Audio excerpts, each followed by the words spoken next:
हे बोट असं रुतवायचं होते, मग ते काय रुतलं ना ते बरोबर नाही वाटत, म्हणजे ते दुखतंय जास्त वेळ. म्हणजे तुम्ही कधी तर असं स्वतःला दाबून बघा, कारण हे हाड लगेच लागतंय.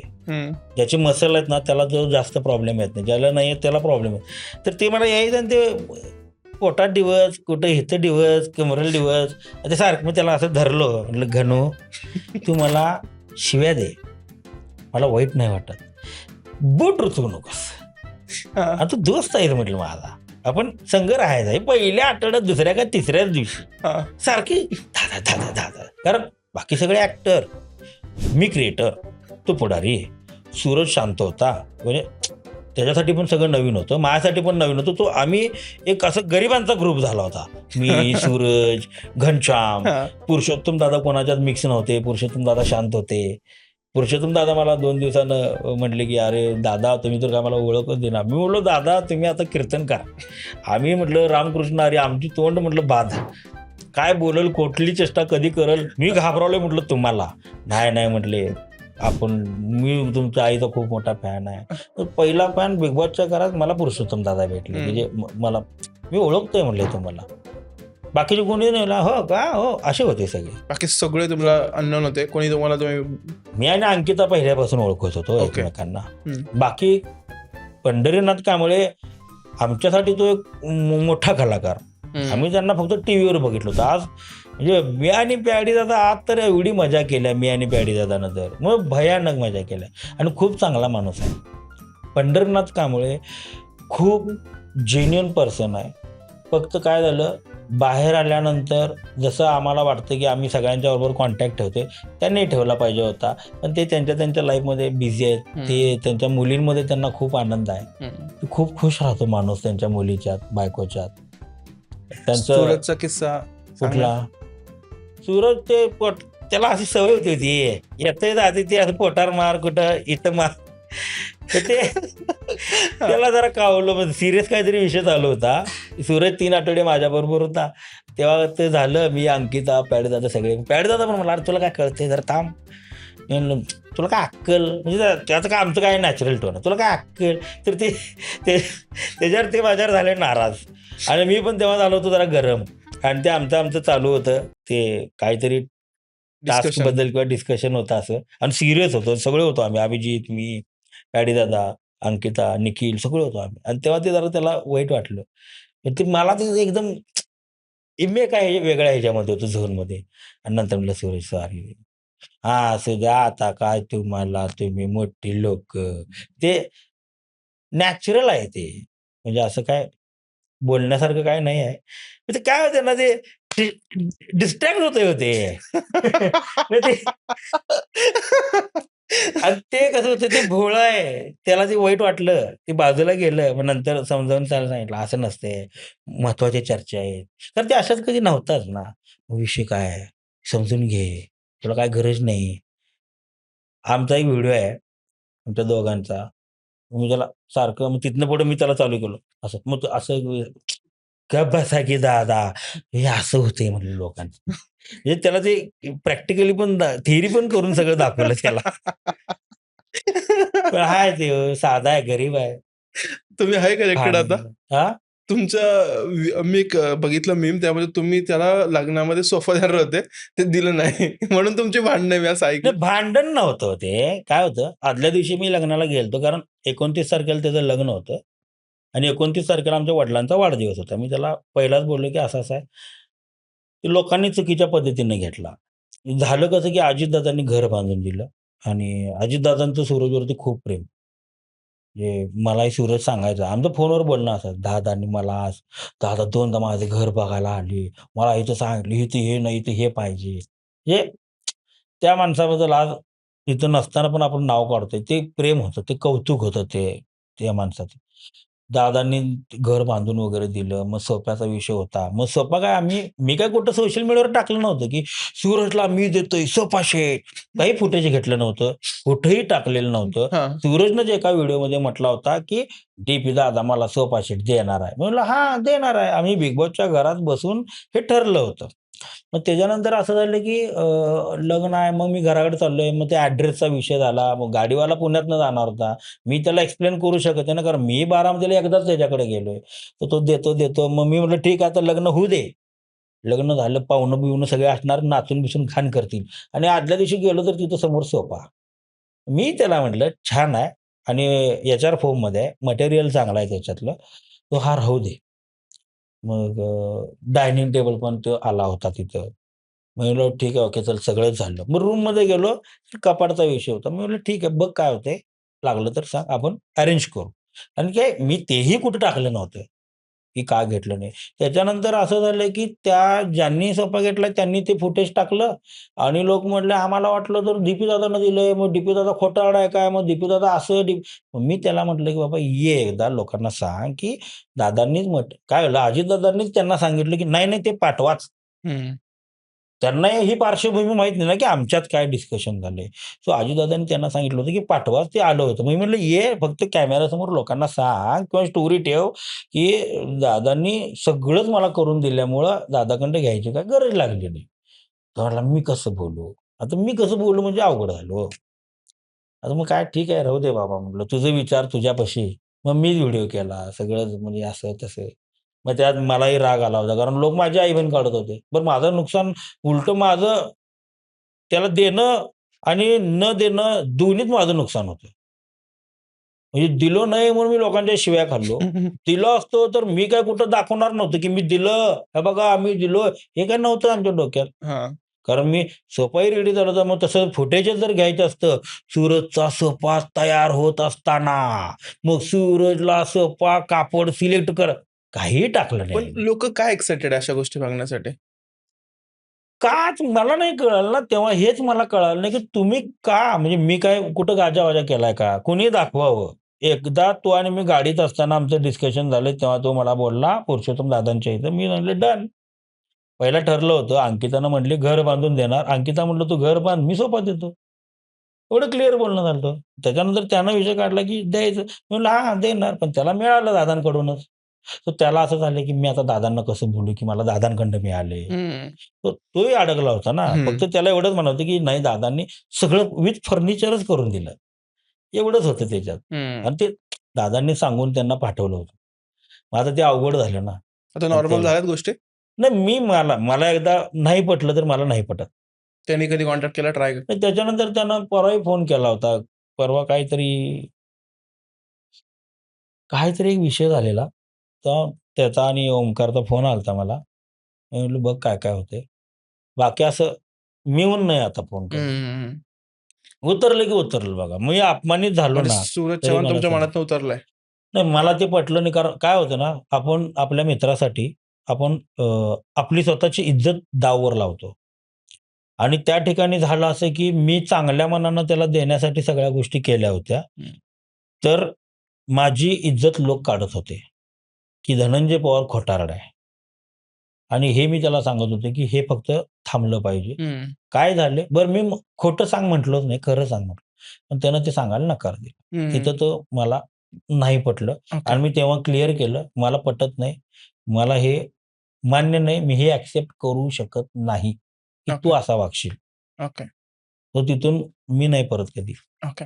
सो आपण आता बिग बॉसबद्दल बोलत होतो. तर मला सांगा, की हे बिग बॉस सारखे शो फक्त टी-आर-पी बनवण्यासाठी असतात का काय रिझन आहे? तुम्ही आतमध्ये जाऊन तुम्हाला भांडण करताय तुम्ही किंवा हे पॉडकास्टला का बोलवला मला?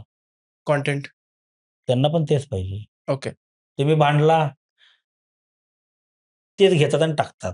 मगाशी म्हटलं नाही का मी, माझ्यापेक्षा बेटर कोणीतरी पण काहीतरी तुम्ही दिलं असेल. भांडण का करता? म्हणजे तुम्ही प्रेमाने का पण राहू करता? शकता. नाही, नाही. हां. होतं. होतं. होतं. आत्ता बघा मला सांगा, मी सकाळी 4:30ला उठलोय आज पहाटे. तिथून कंटिन्यू मी गाडी मारल्या. इथं येईपर्यंत. इथं आल्यानंतर परत तुमच्याशी बोलतोय मी अजून रात्री 2ला झोपलोय मी. 4:30ला उठलोय. माझी आता झोप क्लिअर झालेली नाही आहे. माझा आता सकाळी फक्त नाश्ता केलाय. ती नाश्ता फुल केलाय. त्यामुळे मला आता हायपर होत नाही. तिथं बिग बॉसच्या घरात काय व्हायचं ना, झोप कमी. लाईट कधी बंद केल्या माहीत नाही. लाईट कधी चालू केल्या माहीत नाही. तो किती तास झोपलो हे आपल्याला माहीत नाही. जेवण लिमिटेड कारण एकदा का तिने दिलं, तर ते पुढच्या रविवारपर्यंत म्हणजे सोमवार ते रविवार तेवढंच जेवण तुम्हाला खायला मिळणार. त्याच्यावर एक भाताचा कण सुद्धा तुम्हाला आत पाठवला जात नाही. बापरे! म्हणजे तुम्ही मग मटण आम्ही खाणार आहे. वाटून घ्यायचो. हां. वाटून घ्यायचो. त्याच्यात पण सूरजची भूक मोठी होती. आता हे आज पहिल्यांदा बोलालोय. सूरजची भूक मोठी होती. मी माझ्यातला 1 चमचा, अंकिताच्यातला 1 चमचा आणि पॅडी, कधी-कधी वैभव, हे सगळे लोक सूरजला आम्ही एक-एक घास आमच्यातला द्यायचो. सूरजचं मग पोट भरायचं. आमच्यातली अंडी कधी-कधी आम्ही सूरजला दिलेत. आता ही अंडी बोलताना काय अंड्याचं काढा, त्या घरात जा. तुला अंड्याचं महत्त्व कळेल एका अंड्यासाठी. काय जेवण दिलं जातं तुम्हाला तिथं? काही नाही. आपण तो काय होतं ना, टास्क येतो. टास्क झाल्यानंतर ते एक रक्कम मिळाली आम्हाला, की त्या रकमेमध्ये खरेदी करायची आहे. तर त्या रकमेमध्ये पहिला बॅलन्स करावं लागतं, की आपल्याला हवं काय आहे. सगळ्यात पहिला तांदूळ, जे आठवडाभर पुरतं. मग डाळ. मग आम्ही गव्हाकडे जायचो. मग आम्ही जुंधळ्याच्या पिठाकडे जायचो. कारण भाकऱ्या करणार कोण? वेळ किती जातोय? बरं त्यात ह्या सगळ्या ॲक्टर, त्यात जान्हवीला भाकरी यायची आणि अंकिताला भाकरी यायची. बाकीचं कोण? निकी तर पायच ठेवायची नाही किचनमध्ये. ती चहा मी करेन. झालं. वर्षाताई तर म्हणायचे, "मला काही येतच नाही. हां, मी केलंच नाही." हां. वर्षाताईंची आवड एकच, पायनॅपल घ्या, दही घ्या, मिक्स करा आणि ते काय रायता का काय करा, ते कोशिंबीर करा, खावा. सो प्रत्येकाचं एक काही ना काहीतरी युनिक होतं, वेगळं होतं. सो ते त्याच्यामुळे काय व्हायचं ना, की आम्ही राशन पुरवायचो. इव्हन एक दिवस आम्हाला बाहेरनं जेवण यायचं. जे तुम्हाला हवं ते. तुम्ही काय ऑर्डर फक्त करायचे त्याला? नॉन-व्हेज. कारण मटण. मिळतच नाही ना आठवडाभर. हां. नॉन-व्हेज. मग त्याच्यात अरबाजाने मी एकदा डोकं लावलं, की मात्र खूप व्हायला लागले, तर दोघांच्यात मिळून एक जण जेवा आणि दुसरं 2-2 दुपारचा आणि संध्याकाळचा असं 2 टाईमचं यायचं आणि क्वांटिटी भरपूर असायचं. आम्ही ते काढून ठेवायचो, दुसऱ्या दिवशी खायचो.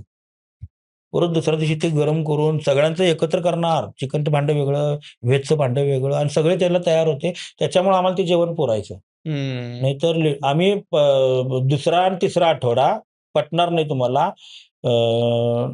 अल्मोस्ट 18 तास आम्ही काहीच खाल्लं नव्हतं. का असं? शिल्लकच नाही आणि खाणार काय? अच्छा म्हणजे सगळेजण मिळून आमचा पहिला आठवडा सगळ्यांचा. म्हणजे हे पूर्ण आम्हाला रिॲलिटी काय माहिती हं, नंतर तांदूळ मिळणार नाही ते. हं. मला त्याने पहिल्यांदा आत मटण दिलं.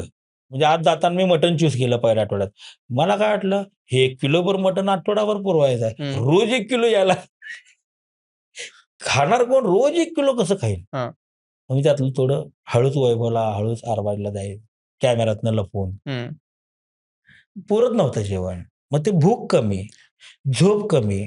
इथं ते तुमच्या बुद्धीबरोबर खेळतात. आणि मग ते होतं असं ना, ओके. तू तुमचं हे टेबल साफ करायची ड्युटी आहे. हां, मग करतो की जरा थांब बसलोय नव्हं. हे नॅचरल आहे. हं. मग त्याला अरे बसलोय म्हणजे फक्त सांगितलोयच की तुला मी. मग तू का सांगायलायस? अरे बाबा कर, तुझी ड्युटी आहे ना. अहो तू का सांगा हे असं ते वाढत जायचं. मग त्याच्यात भांडण आलं. ते आपण गल्लीत कसं ते आईस्क्रीमवाला आला. तसं त्या घरात भांडण झालं. मग 1 एंट्री, 2 एंट्री का प्रत्येकाला फुटेजमध्ये दिसायचं आहे. आणि आम्हाला हे शेवटपर्यंत माहीत नाही. भांडण केल्यावर दिसतंय. आम्ही बिग बॉस बघायला सांगितलं आम्हाला एंट्री करताना. मी सगळे एपिसोड बघितले. मग मी त्याच्यात काय ठरवलं, अरे हा अक्षय केळकर खूप छान खेळला टास्क. अरे प्रसादला टास्क बहुतेक कळाला नाही. मग ते विशाल खूप भारी टास्क खेळला. जयदूताने खूप भारी टास्क खेळला. हे आमची सोनाली छान खेळली हां. अरे अमृता मस्त खेळली. अपूर्वा निंबाळकर काय डोकं लावते. आम्ही टास्कच बघितले फक्त आणि 2 टास्कच खेळले आम्ही. आम्ही भांडलोच नाही. त्यामुळे आम्ही फुटेजमध्ये दिसलोच नाही. बाहेर आल्यावर कळालं, भांडण केल्यावर दिसतंय, चांगलं खेळल्यावर दिसत नाही. मग असं तुम्ही बघितलं का कोण इंटेन्शनली भांडणं करतंय, फेक भांडणं करतं असं होतं? होतं की. काय झालता किस्सा?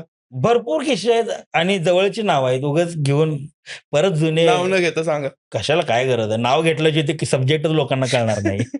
त्याच्यावरती काय गरजच नाही. पण इतकं रॉ असतं म्हणजे इतकं रिअल असतं बिग रिअल बॉस भांडण होतात. म्हणजे आणि जेवणाचं मला थोडंसं हे वाटलं, की तुम्हाला खरंच तिथं जेवण नाही भेटत. जेवढं पहिल्या टास्क नंतर मिळालेल्या रकमेत तुम्ही खरेदी केलाय, हं. तेवढंच तुम्ही पुढचा टास्कची रक्कम येईपर्यंत पुरवायचं. पुरवायचं, पुरवायचं.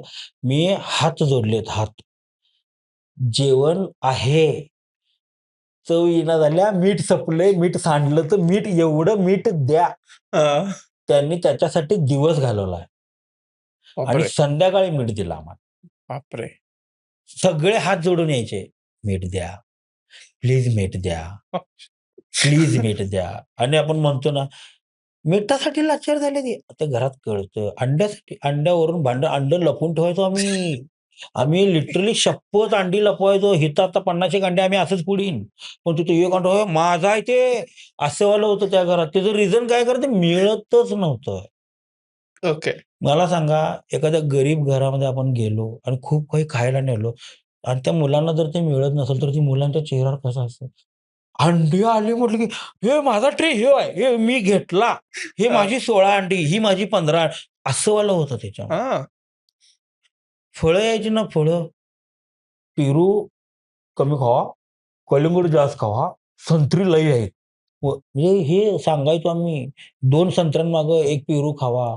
केळी ढीगभर. केळी सुरुवात करा, कारण 2 दिवसांनी केळी खराब होणार आहेत. संत्री 2 दिवसांनी खराब होणार नाहीत. पेरू 2 दिवसांनी पिकतील, कारण ते येताना कच्चे यायचे. हं.